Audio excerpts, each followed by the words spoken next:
Ja, letos smo se odločili kamp razširiti na dve izmeni.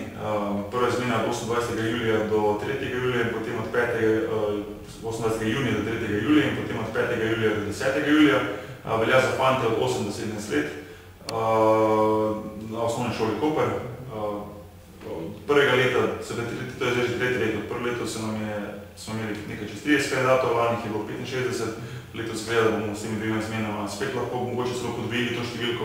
Se pravi, lepo raste kamp, v Sloveniji sem, oziroma kampu sem povabil še več ljudi, da bodo sodelovali, to je veliko mladih zaigranih trenerjev, poleg tega pa veliko reprezentantov, ki so vključeni. Smiljan Pavič je bil skozi prisoten na kampu, letos bojo med drugim prišli Nebojša Joksimović, pa Saša Ožbolj, bo prišel zdaj Primož Brezec, Beno Udrih, tudi trenerji bo tule, Renato Pasquale, trenerski trener bo pomagal, potem bo prišel Matic Vidic pogledati na kamp, se pravi, veliko trenerjev bo tule, Aleksandar Seković bo prišel pogledati, se pravi, širimo to našo malo, bom rekel, na naš tim.